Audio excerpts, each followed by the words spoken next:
Mine's up, y'all.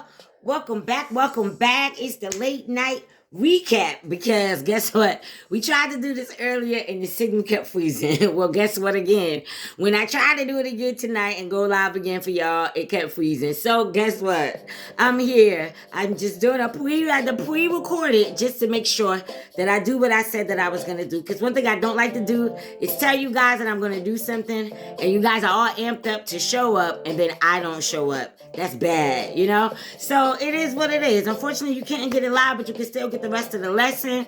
And then, you know, we'll try again in the morning for meditation and see how things work out, all right?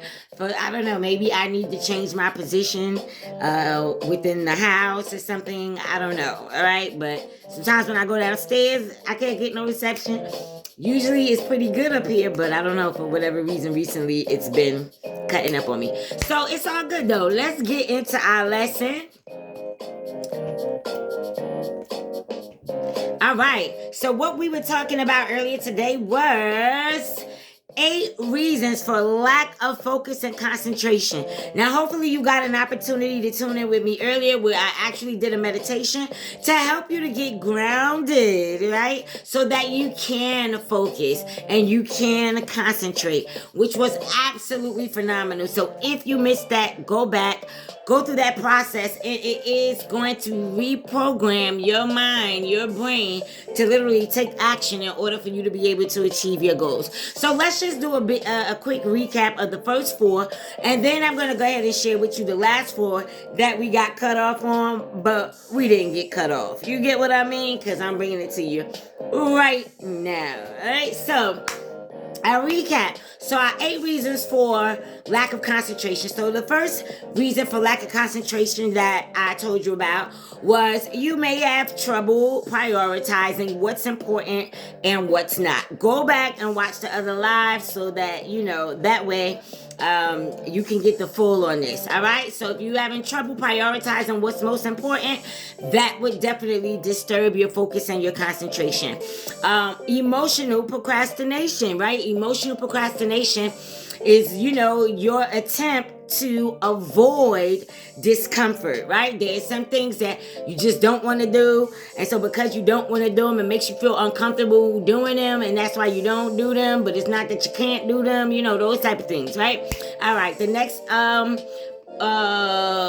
possible reason for your inability to be able to focus and concentrate was a lack of motivation, right? So maybe you're not motivated, maybe you don't have the right people around you to encourage you, inspire you, and lift you up so that you can be motivated, right? You may have a whole bunch of projects just kind of sitting around, you know, things that you've started but you haven't finished, right? And at the end of the day, when you that whole lack of motivation strikes you, listen, it's gonna lead to procrastination, right? And so that's not what we want, right? So that was another thing, lack of motivation. Go back, I'm telling you guys, go back and watch the first part of this live, all right?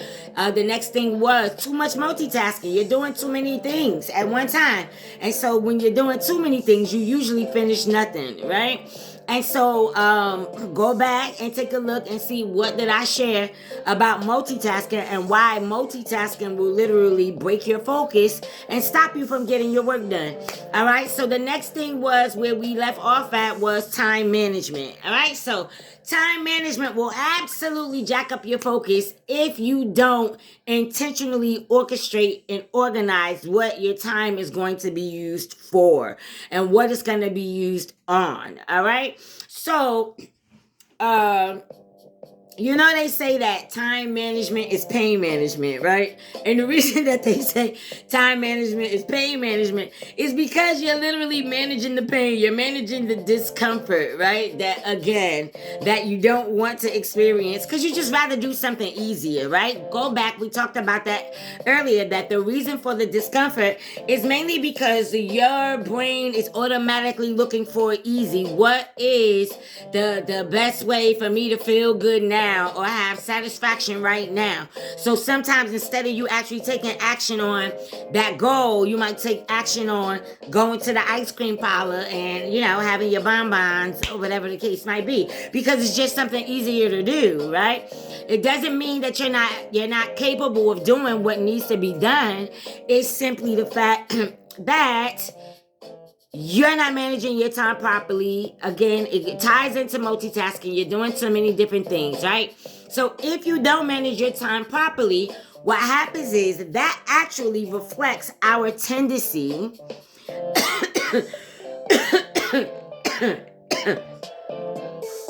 excuse me, that actually I'm sorry, guys. That actually reflects our tendency to avoid the discomfort that I was talking about, right? So instead of forcing ourselves to take action and do what it is that we need to do, we should be doing those things when you first wake up in the morning. Whatever that top dog hard task is, when you first get up, when your mind has a lot of energy and productivity for it, that's when you should do it. But what happens is you pencil it in the afternoon, and chances are something comes up and your afternoon passes you by and you never get to it, and it just never gets done. You understand what I mean? So time management is something that you need to be intentional about. Managing your time so that you can know where you're going. You can know what you're doing at 5 o'clock. When 5 o'clock hit, you should be knowing what you're about to do at 5 o'clock. Even if it's at 5 o'clock, your intention is to take a nap. Go to sleep. But set it up. All right? So from 5 to 6, I'm going to take my nap. I'm going to get back up, persevere, and continue doing what it is that I need to do. You know what I mean? All right. So at the end of the day, guys, another common struggle with that in the time management area is thinking that you have more time than you do, right? And then when you actually start getting active and doing what it is that you do, then you start to feel a mess when things are not meeting this unrealistic schedule that you have given yourself in order to accomplish it. All right. So leaving too many gaps of unintentional time, unstructured time, basically robs you of your ability to use those goal-driven methods that we have, right? That top-down selection, which when we say top down, that means that it's a top priority. So it's the top thing that I'm going to do, and then I'm going to go down, right? But what you end up doing is the opposite. You go from down to the top, right? Which is the opposite of you achieving anything. Because if you start working from below, what's going to happen is you're never going to get to the things that are really, really important. You're going to stay focused on those really non-important things, and you're going to lose out, all right? So I just wanted to make sure that you guys had clarity on that, and knowing that actually sets us up to respond to whatever stimuli is demanding our time. So we really, I don't care if Facebook, if an alert pops up, if you don't have anything structure as far as the time that you're going to do something and you're just scrolling Instagram, you may be on Instagram for an hour and you're not even realizing that you're just scrolling through other people's stuff when you should be being productive and conducive for yourself. You get what I mean? All right. So another thing when it comes to things that may be inhibiting your focus and not allowing you to concentrate is your physical health issues. So let's be honest. We know that when you got physical health issues, if you're not feeling well, you're likely not thinking well, right? That's just the real deal about it, right? And that's why we're going to get into the next one. We're going to talk about the next one, which is going to be mental health issues. But let's go ahead and physical health. So our minds are intimately connected. That's the first thing. All right. And so it's actually really sad how people don't even look at the fact how physical health is literally a critical piece of the focus puzzle. Because, like I said, listen, there's a staggering 1 out of 3 people right now who are sleep deprived, right? If you don't get no sleep, you're not able to focus. Not only that, you're not eating right, right? So maybe you got 10,000 other things that you're doing that are not in alignment with what you should be doing, but you're not eating things that actually are sustainable and substantial to give you the energy that you need to be able to do things throughout your day, right? So if that turns out to be the case, then you already know if you're skipping the meal or you're grabbing a light snack when you should be having something substantial, then it's already been improving to impair your focus. You know that. Sometimes you're angry as hell when you don't eat. It's all kinds of things that go on, right?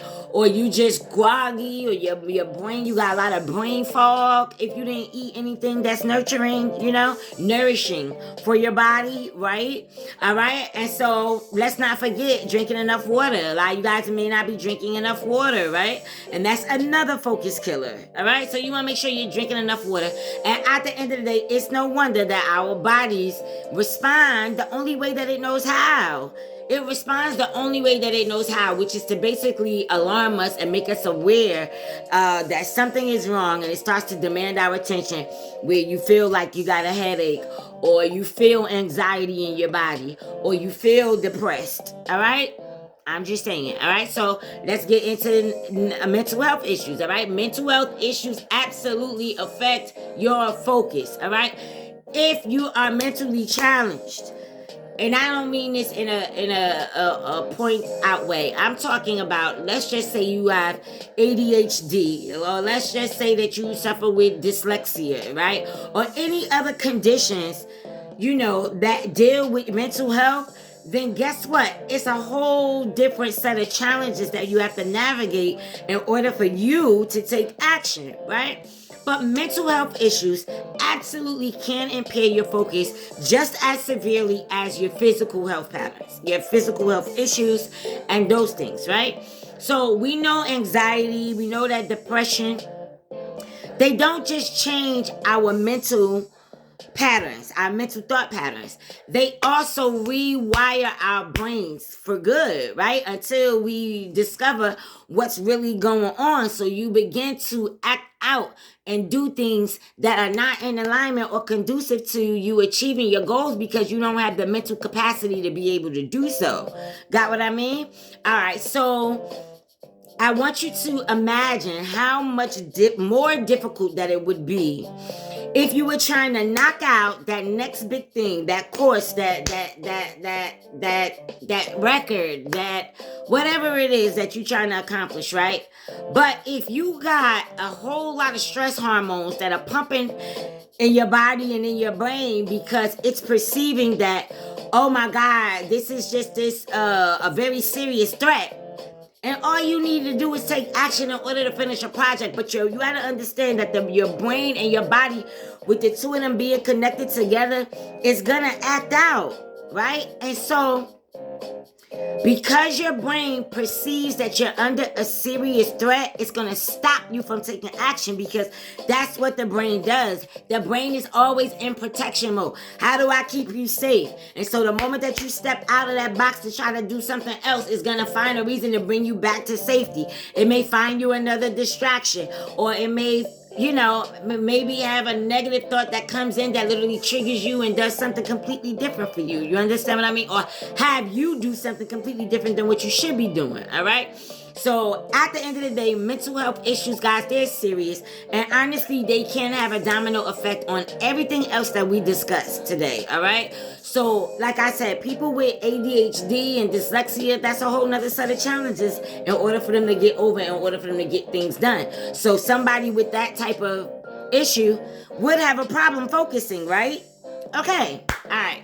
And so the last thing that is affecting your focus, and this ain't even the last thing, it's the last thing on this list, but it ain't the last thing.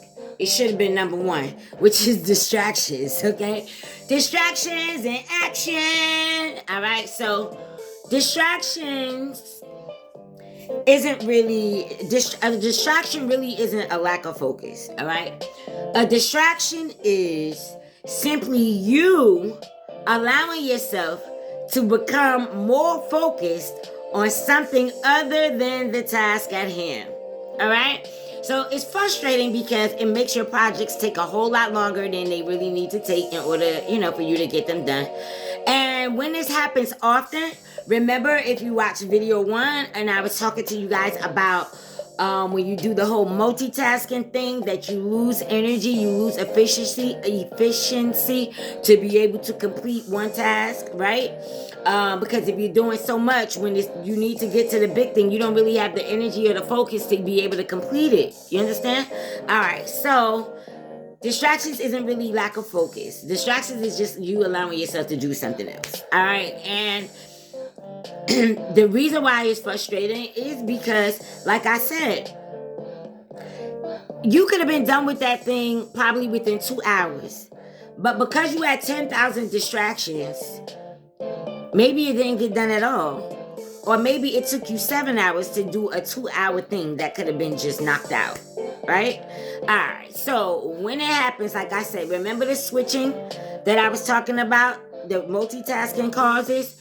It's the same thing when it comes to the distraction, because now you still, after you get distracted, you got to reorient yourself again. The same way when you're multitasking, you got to reorient yourself from one task to the other. When you get distracted, maybe it's not a task, but maybe it's the phone, maybe it's the baby, maybe it's the dog, I don't know, but you get distracted, and then what happens? You have to reorient yourself to get yourself back focused. All right, so I want you to notice that whenever you're doing something that you really adamant about getting done, how easy it is to get distracted, how easy the distractions just show up just to pull you away. All right, and again, that is your brain keeping you safe. All right, it is keep doing the right thing. It thinks it's doing the right thing to keep you safe until you reprogram it and say, "I'm not playing safe anymore." Right? You got to show that. Right? So, like I said,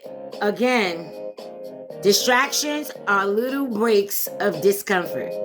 All right, little breaks for your discomfort anyway. You feel uncomfortable about doing what you want to do or what you know that you need to do. And so when a distraction happens, it's literally an opportunity for you to second guess your project, second guess your hard work that you've been putting in, right?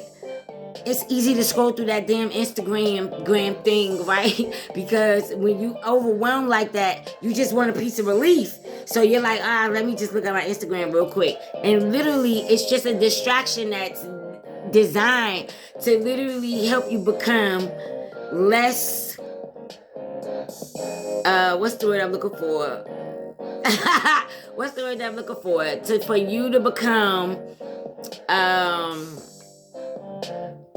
oh my God, what's the word I'm looking for? Why did I just lose my mind? Just lose my train of thought just now. All right. I don't know. I forgot what I was going to say. All right. But anyway.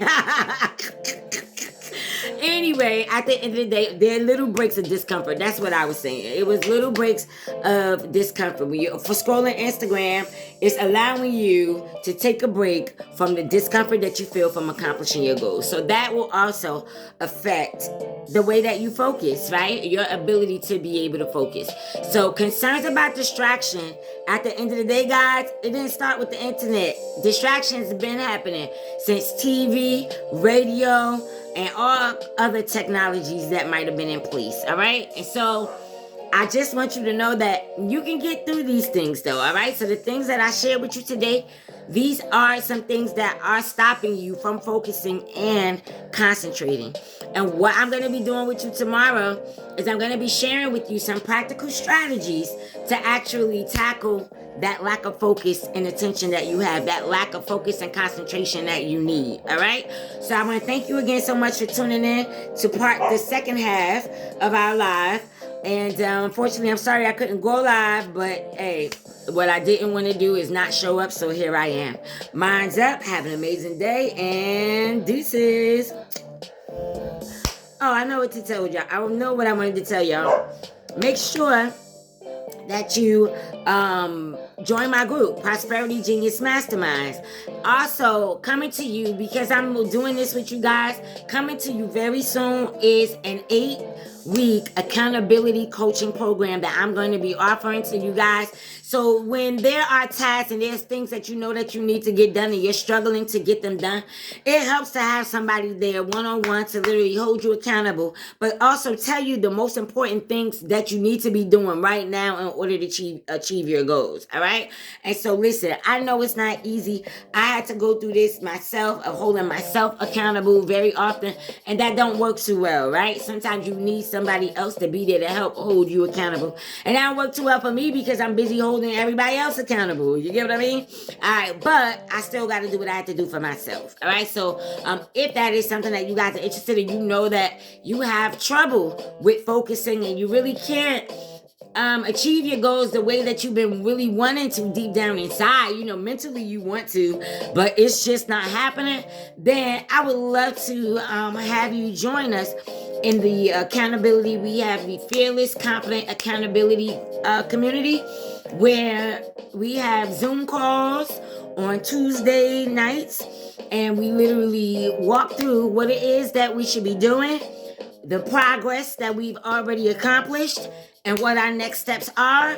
And then you also have a community of people to ask questions to or get ideas from, people who can help you to see the bigger picture for what it is that you want to do. All right, guys, so I'm out of here. I love you and thank you again. I appreciate your time. Deuces.